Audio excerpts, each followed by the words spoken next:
प्रदेश में नहीं होगा किसानों का चक्का जाम। नए कृषि कानूनों के खिलाफ किसान आज करेंगे चक्का जाम, लेकिन उत्तर प्रदेश, उत्तराखंड और दिल्ली एनसीआर में रहेगी छूट।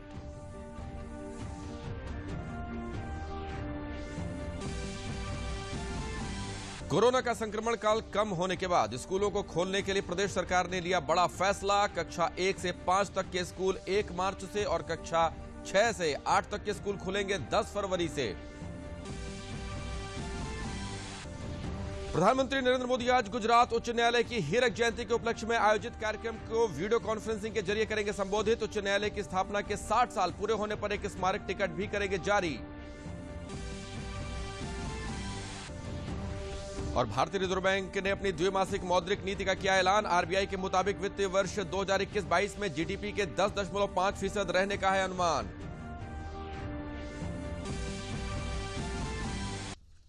नमस्कार, मैं हूं हेमेंद्र तोमर। समाचार विस्तार से। नए कृषि कानूनों के खिलाफ किसान आज चक्का जाम करेंगे, लेकिन उत्तर प्रदेश, उत्तराखंड और दिल्ली एनसीआर में छूट रहेगी। किसान संगठनों ने शुक्रवार को कहा कि दिल्ली, यूपी और उत्तराखंड को छोड़कर सभी राजमार्गों पर किसान धरना देंगे और दोपहर 12 बजे से 3 बजे तक कोई वाहन नहीं चलने देंगे। किसान आंदोलन संघर्ष मोर्चा के नेता बलवीर सिंह राजेवाल ने शुक्रवार को भारतीय किसान यूनियन नेता राकेश टिकैत के साथ चर्चा कर यह फैसला लिया।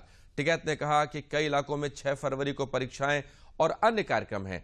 उत्तर प्रदेश और उत्तराखंड में किसान खेती में उलझे हुए हैं।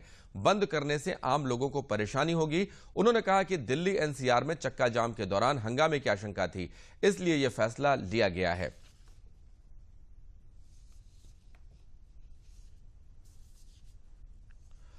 26 जनवरी को दिल्ली में पैदा हुई अराजक परिस्थितियों के बाद दिल्ली पुलिस अब किसी भी तरह की गुंजाइश बाकी नहीं रखना चाहती। दिल्ली की सीमाओं पर पुख्ता तैयारियों के बाद अब सोशल मीडिया पर भी कड़ी नजर रखी जा रही है ताकि कोई अफवाह न फैले। वहीं आज कुछ किसान संगठनों की ओर से प्रस्तावित चक्का जाम को लेकर सुरक्षा के पुख्ता इंतजाम पूरे कर लिए गए हैं। किसान आंदोलन को लेकर सोशल मीडिया पर भड़काऊ ट्वीट के मामले में दिल्ली पुलिस बेहद सतर्कता बरत रही है। टूल किट डॉक्यूमेंट्स के विदेशी लिंक सामने आने के बाद पुलिस सोशल मीडिया की विशेष निगरानी बरत रही है।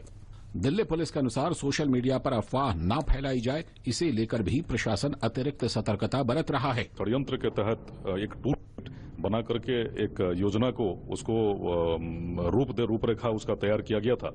तो उसी तरह ये जो इस प्रकार के जो बड़े कार्यक्रम होते हैं उसके बहाने दिल्ली पुलिस के प्रति या अलग अलग चीजों का जो गलत तस्वीरें, मिथ्या और भ्रांति जो फैलाने की, दुष्प्रचार की जो कोशिशें होती हैं सोशल मीडिया पे, उस प्रकार की कोशिश ना हो पाए, इसलिए हम लोग सोशल मीडिया के ऊपर भी हमारी नजर बनाए हुए हैं। किसान आंदोलन की आड़ में शांति भंग करने की अंतर्राष्ट्रीय साजिश के संकेत मिलने के बाद भारत सरकार हर स्तर पर चौकस दिख रही है।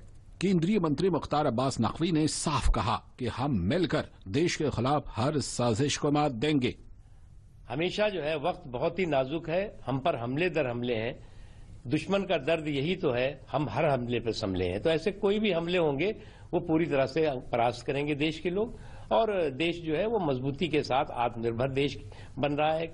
किसानों को आत्मनिर्भर बनाने के साथ साथ जो हमारी कृषि है, जो हमारे किसान है, उनकी तरक्की, उनके सशक्तिकरण के लिए सरकार समर्पित। वहीं केंद्रीय कृषि राज्य मंत्री कैलाश चौधरी ने मौजूदा परिस्थितियों के लिए विपक्षी पार्टियों को जिम्मेदार ठहराया और कहा कि वही इस आंदोलन को हवा दे रहे हैं। इस समय कुछ लोग इस बिल के अंदर जो चीज है ही नहीं इस कानून के अंदर, उस चीज को ही वो जनता के बीच में या किसानों के बीच में परोसना चाह रहे हैं।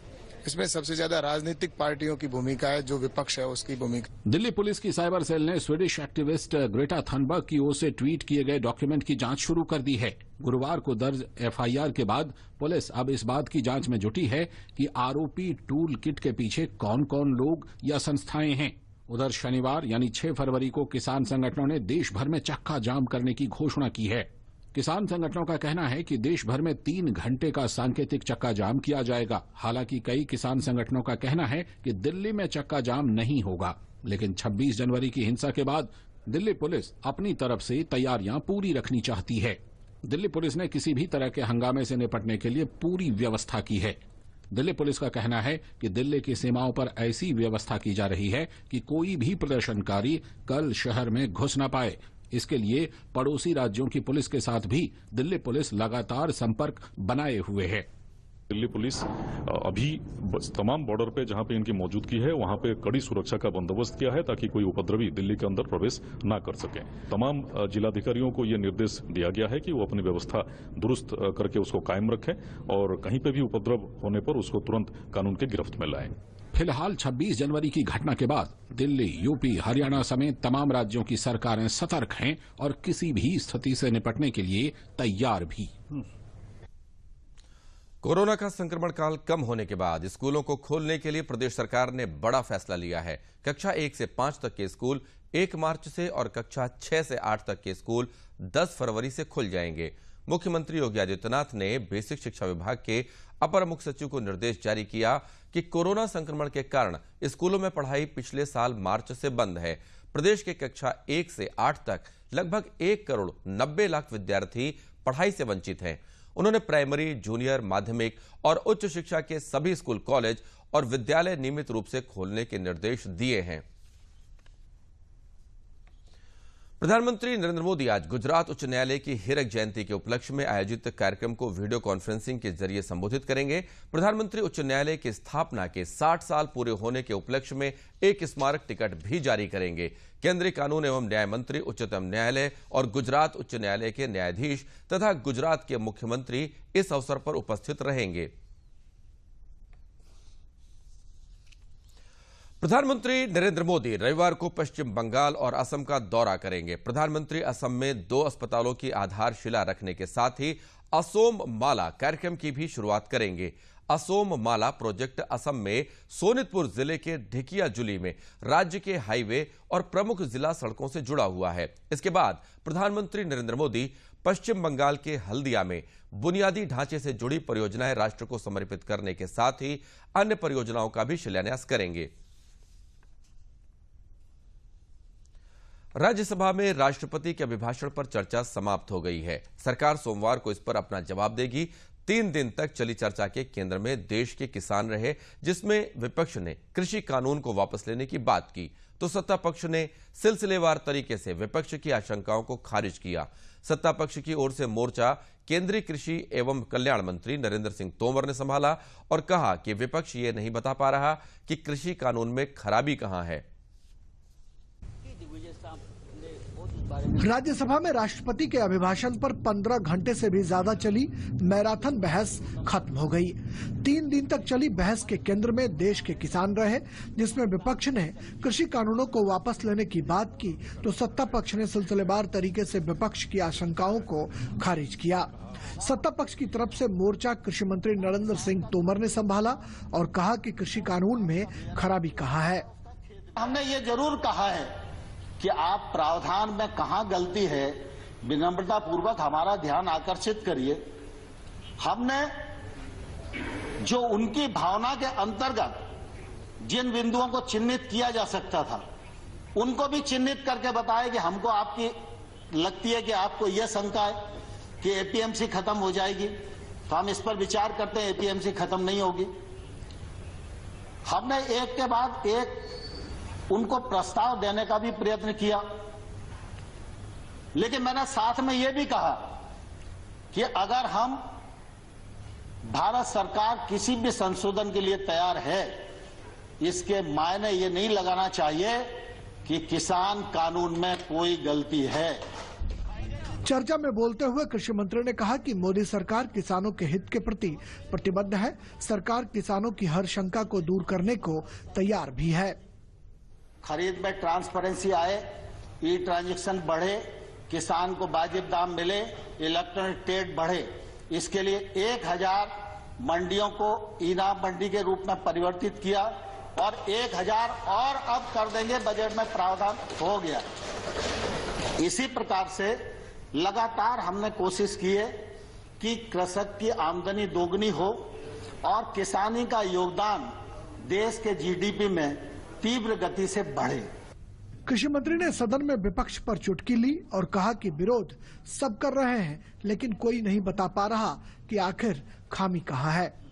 कानूनों को काले कानून भी जोर देकर कहा, लेकिन मैं आजाद साहब और आनंद भाई आपको बताना चाहता हूं कि मैं किसान यूनियन से भी 2 महीने तक यही पूछता रहा कि कानून में काला क्या है, एक मुझे बताओ तो मैं उसको ठीक करने की कोशिश करूं। कानून खराब है, कानून को रिपील कर दीजिए, वो हो ही जाएंगे, और ऐसा वैसा सब लोगों ने अपनी बात की और करना भी चाहिए उन्हें। लेकिन कानून के प्रावधान को यह किसान के प्रतिकूल है, यह कम से कम किसी ने बताने की कोशिश नहीं की। राष्ट्रपति के अभिभाषण पर चर्चा के दौरान अनेक विपक्षी पार्टियों ने किसानों के लिए अपनी प्रतिबद्धता दिखाने की कोशिश की। मोदी सरकार 2018 में, दिसंबर 2018 में उस कानून को खत्म करने की साजिश कर ऑर्डिनेंस जारी की थी। तब समूचे देश के किसान, सारे लोग, एनजीओ सभी ने उठ खड़े हो गए, सारे अपोजिशन पार्टी के लोग भी खड़े हो गए। चर्चा में सभी दलों का प्रतिनिधित्व हो सके, इसके लिए आसन ने पूरा ख्याल रखा। इसलिए सदन की कार्यवाही को आधे घंटे के लिए बढ़ाया गया। जिस तरह से राष्ट्रपति के अभिभाषण पर राज्यसभा में चर्चा हुई है, उम्मीद है आगे भी विपक्ष का रचनात्मक सहयोग सत्ता पक्ष को मिलता रहेगा और सदन की कार्यवाही यूं ही चलती रहेगी। लोकसभा में कल भी गतिरोध बना रहा। कृषि कानूनों पर विपक्ष के हंगामे के चलते प्रश्नकाल थोड़ी ही देर के लिए चल पाया। लोकसभा अध्यक्ष ओम बिरला ने हंगामा कर रहे विपक्षी दलों के सांसदों से अपील की, लेकिन हंगामा जारी रहने के कारण पहले लोकसभा की कार्रवाई 6 बजे तक और बाद में सोमवार 4 तक के लिए स्थगित कर दी गई। कल भी न तो प्रश्नकाल पूरा चल पाया और न ही शून्यकाल। राष्ट्रपति के अभिभाषण पर धन्यवाद प्रस्ताव पर चर्चा भी आगे नहीं हो पाई।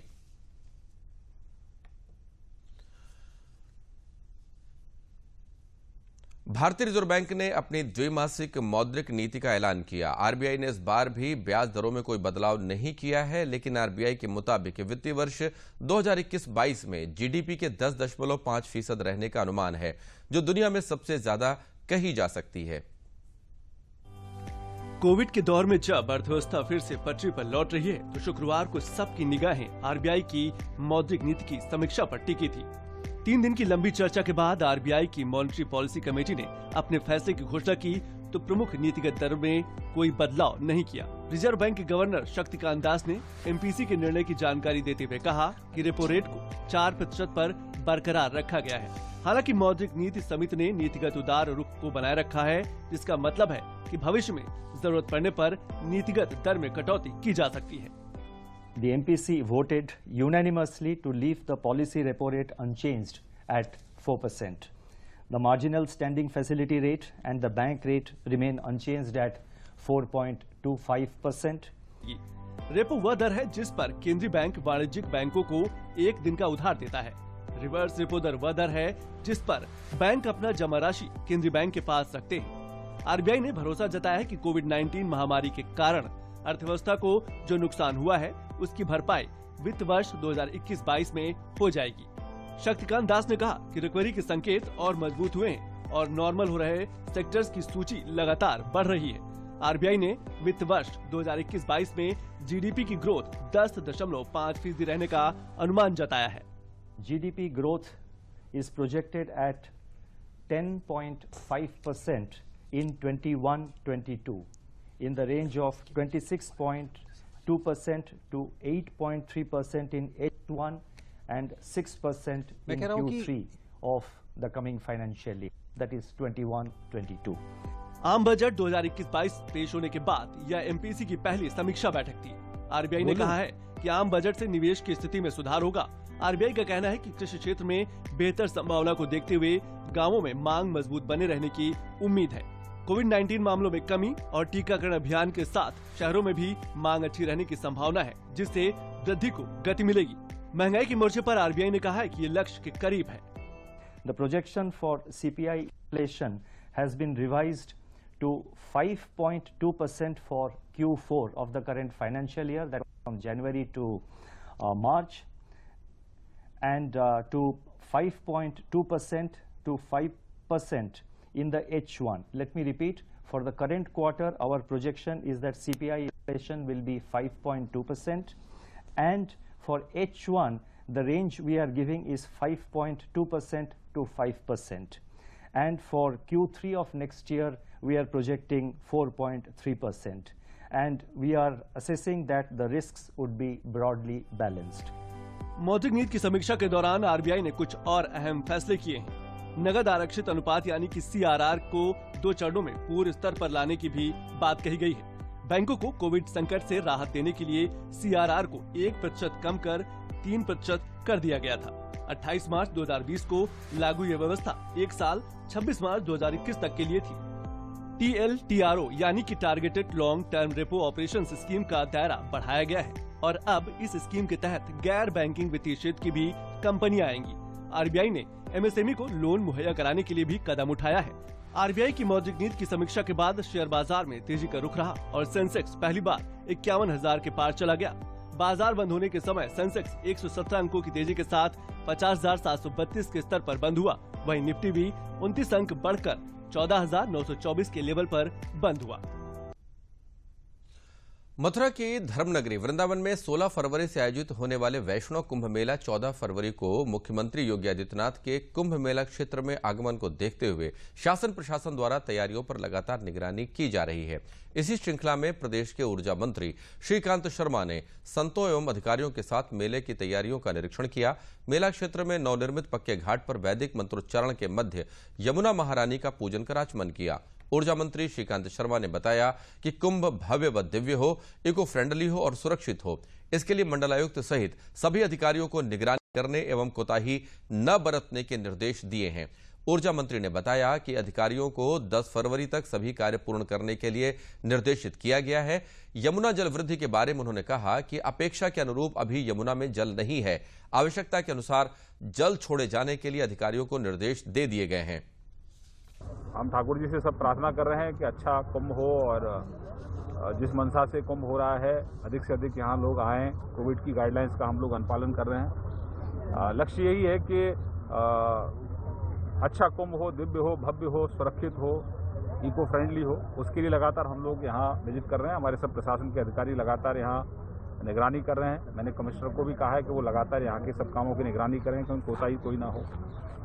जो कुंभ पूर्व वैष्णव बैठक का आयोजन जनपद मथुरा में वृंदावन में जो किया जा रहा है, इसका आयोजन जल्द ही होने वाला है शुरू और इसमें हम उम्मीद कर रहे हैं कि काफ़ी संख्या में श्रद्धालु दर्शनार्थी यहाँ पर आएंगे और इस आयोजन का हिस्सा बनेंगे।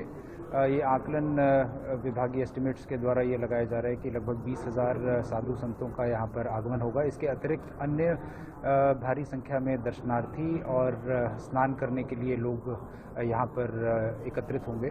ये मार्च के अंत तक लगभग ये कुंभ पूर्व वैष्णव बैठक जो है ये वृंदावन में लगातार लगभग 1.5 महीना चलेगी। लखनऊ में वित्त मंत्री सुरेश खन्ना ने प्रेस को संबोधित करते हुए कहा कि 2020-21 में कुल करेत्तर राजस्व 12,717.98 करोड़ रुपए का राजस्व प्राप्त हुआ है, जबकि 2019-20 में 9,921.98 करोड़ रुपए का ही राजस्व प्राप्त हुआ था। इस माह 2,796 करोड़ रुपए का अधिक राजस्व प्राप्त हुआ है। यह कारोबारी गतिविधियां बेहतर होने का संकेत हैं।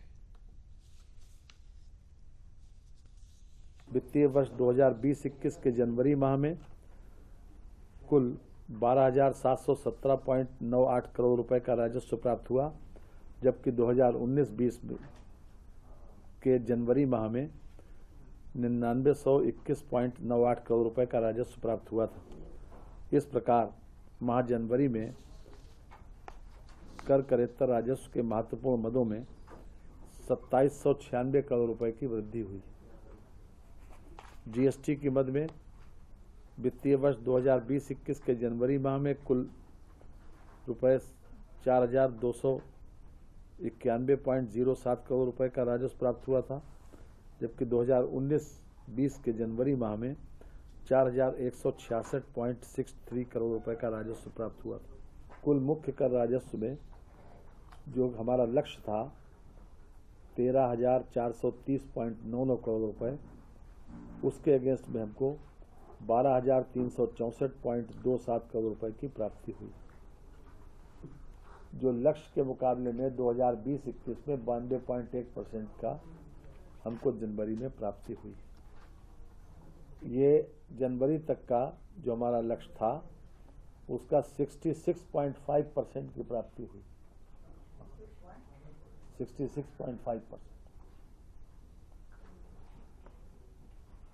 मैं समझता हूं कि कोरोना की दृष्टि से ये अपने आप में संतोषजनक है, क्योंकि जब सारी गतिविधियां प्रभावित थी तो उस वक्त भी उत्तर प्रदेश ने कोरोना के रहते हुए भी ये 66.5% जो है वो अर्जित किया है। मुख्यमंत्री सामूहिक विवाह योजना अंतर्गत अति पिछड़े जनपद सोनभद्र में 125 जोड़ों का विवाह संपन्न कराया गया। समाज कल्याण विभाग की ओर से जिला मुख्यालय पर स्थित डाइट परिसर में आयोजित इस समारोह में जिलाधिकारी अभिषेक सिंह ने स्वयं उपस्थित होकर अनुष्ठान को पूरा कराते हुए वर वधु को आशीर्वाद देकर उन्हें विदा किया। शादी के लिए आए सभी जोड़ों को शासन की तरफ से निर्धारित धनराशि जहां उनके खातों में स्थानांतरित की गई।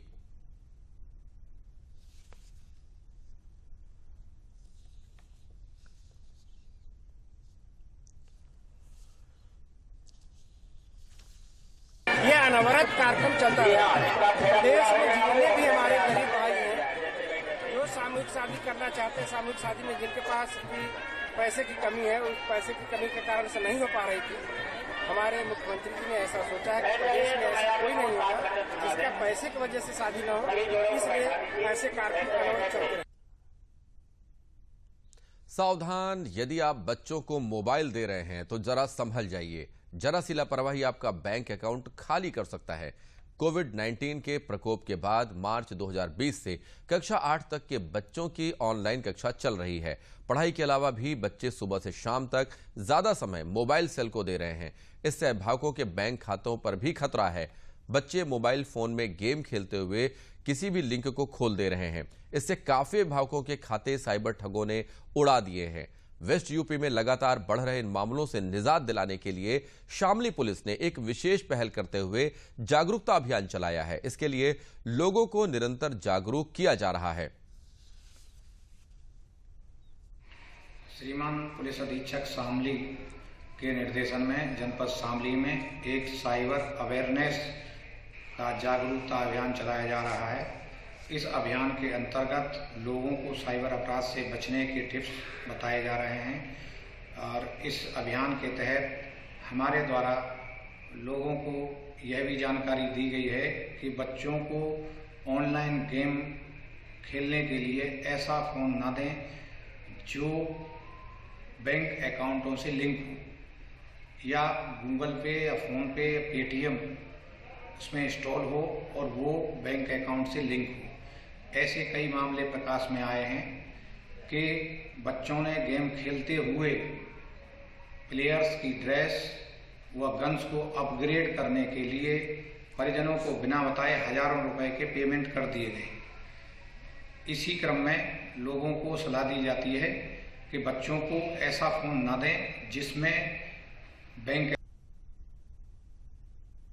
मुख्यमंत्री योगी आदित्यनाथ द्वारा कोविड-19 के तहत 22 मई को बीसी सखी योजना की घोषणा की गई थी। इस योजना से प्रदेश की 58,000 महिलाओं का चयन बीसी सखी के रूप में किया गया है। वहीं सुल्तानपुर जनपद में एक गांव एक बीसी सखी योजना के तहत 960 ग्रामीण महिलाओं को बीसी सखी के पद पर चयनित किया गया है। मुख्य विकास अधिकारी अतुल वत्स ने बताया कि इस योजना का मुख्य उद्देश्य ग्रामीण क्षेत्र की महिलाओं को आत्मनिर्भर बनाते हुए रोजगार प्रदान किया जा रहा है। महिलाएं बैंकिंग कॉरेस्पोंडेंट गांव के हर घर तक बैंकिंग सुविधाएं पहुंचाने का काम करेंगी। इसके लिए लाभार्थी महिलाओं को 6 माह तक हर महीने 4,000 रुपए दिए जाएंगे। सरकार उन्हें कमीशन व डिवाइस खरीदने के लिए 50,000 रुपए भी प्रदान करेगी। बैंक से भी महिलाओं को लेन देन पर कमीशन मिलेगा, जिससे कि उनकी हर महीने आय निश्चित हो जाएगी।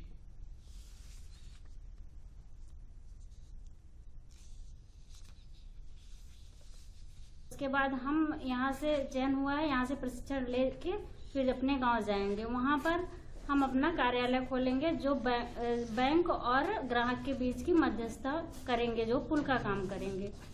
और फिर उसके बाद उसका लाभ बताएंगे अपने ग्राहकों को, जिससे वो ज़्यादा से ज़्यादा खाता खोल सकें और ज़्यादा इनकम भी हो और उनका काम भी हो। और इससे हमें 4,000 रुपये पर 6 मंथ तक हमें जो है प्रॉफिट भी मिल रहा है। प्रधानमंत्री के द्वारा जो है वेतन भी मिलेगा। और गांव में काफ़ी ऐसे महिलाएं हैं जो जाना नहीं चाहती हैं बैंक में, उनको काफ़ी परेशानी होती है। हम उनका देखभाल करें और उनको अच्छी सुरक्षा दें ताकि वो अपने भविष्य में वो भी अच्छा काम करें। ये बैंकिंग करस्पॉन्डेंट बीसी सखी का अपर मुख्य सचिव जो हमारे ग्राम्य विकास हैं, उनके द्वारा हमें शासनादेश एक प्राप्त हुआ था कि हमें इन लोगों की ट्रेनिंग करवानी है। इन सबका चयन एक पारदर्शी प्रक्रिया के थ्रू एग्जामिनेशन करवाने के पश्चात किया गया है। कुल मिलाकर 960 बीसी सखी सुल्तानपुर के लिए है भी दिया गया। उसमें उनके द्वारा इसी बात को स्ट्रेस किया गया कि ये फाइनेंशियल लिटरेसी के साथ साथ उनको आत्मनिर्भर बनाता है, और आप एक महिला को यदि एजुकेट करते हैं तो आप पूरे परिवार को लिटरेसी प्रोवाइड करते हैं। साथ ही साथ बैंकिंग को लोगों के गांव में एकदम उनके डोर स्टेप पे के ऊपर ले जाने के लिए एक बहुत अच्छा प्रयास है। प्रधानमंत्री नरेंद्र मोदी जी की एक बहुत महत्वाकांक्षी योजना है और एकदम ग्रास रूट पे जाके काम करने की जो मोदी जी की इच्छा थी कि हम सबसे निचले स्तर पे जो गांव में हमारी महिलाएं हैं, जो बेरोजगार हैं, जिनके लिए आय का कोई साधन नहीं है, हम उनको सीधे आय के माध्यम से कुछ ऐसा जोड़ें कि उनका भी कुछ आय हो और उनको डायरेक्ट रोजगार मिले। उसी सब चीज़ों को ध्यान में रखते हुए 1 GP 1 BC सखी का इन्होंने सिलेक्शन किया गया। इसमें प्रदेश के ऊर्जा राज्य मंत्री रमाशंकर सिंह ने कहा कि केंद्र और प्रदेश सरकार सभी वर्ग समुदाय के विकास के लिए काम कर रहे हैं। सरकार किसानों की आय दोगुनी करने के लिए प्रतिबद्ध है। उन्होंने ये बातें कल प्रयागराज जिले के कोरांव तहसील में अधिवक्ताओं के सम्मान समारोह में कही। उन्होंने कहा कि पूर्ववर्ती सरकारों में गांव के किसानों को मूलभूत सुविधाएं, बिजली, पानी और सड़क की सुविधाएं नहीं मिलती थीं। केंद्र और प्रदेश में भाजपा सरकार आने के बाद गांवों की तस्वीर बदली है। अब ग्रामीण क्षेत्र में 24 घंटे बिजली उपलब्ध कराई जा रही, इस पर सरकार काम कर रही है। उन्होंने कहा कि गांवों के विकास के लिए जुझारू कार्यकर्ताओं को पंचायत चुनाव में उतारा जाएगा, जिससे गांव का विकास हो सके। पूरे प्रदेश को, यहाँ VIP जनपद नहीं है, हम पूरे प्रदेश को एक समान विद्युत आपूर्ति कर रहे हैं। और कोरांव में जो कमी होगा, हम अभी यहाँ लोगों से पूछ लेंगे, तो कमी होगा निश्चित रूप से विद्युत के क्षेत्र में जो कमियां होंगी उसकी हम सुधार करेंगे। सरकार ने वाराणसी के हस्तशिल्पियों के उत्पादों की बेहतर पैकेजिंग के लिए उद्योग विभाग द्वारा प्रशिक्षण दिया जा रहा है। मंडलायुक्त दीपक अग्रवाल ने प्रशिक्षण प्राप्त करने वाले लोगों को प्रमाण पत्र दिए। इस अवसर पर उनके द्वारा बनाए गए उत्पादों का भी अवलोकन किया। उन्होंने कहा कि इनके द्वारा बनाए गए उत्पाद उत्कृष्ट किस्म के हैं। पश्चिमी विक्षोभ की सक्रियता के चलते प्रदेश में हुई बारिश के बाद अब प्रदेश के अधिकांश हिस्सों में मौसम साफ रहेगा। मौसम विभाग के निदेशक जेपी गुप्ता ने बताया कि सुबह व रात में कहीं घना तो कहीं बहुत घना कोहरा छाया रह सकता है और रात के तापमान में गिरावट होगी।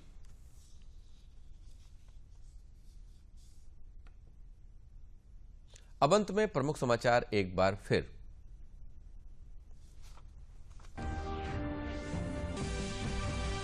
प्रदेश में नहीं होगा किसानों का चक्का जाम। नए कृषि कानूनों के खिलाफ किसान आज करेंगे चक्का जाम, लेकिन उत्तर प्रदेश, उत्तराखंड और दिल्ली NCR में रहेगी छूट।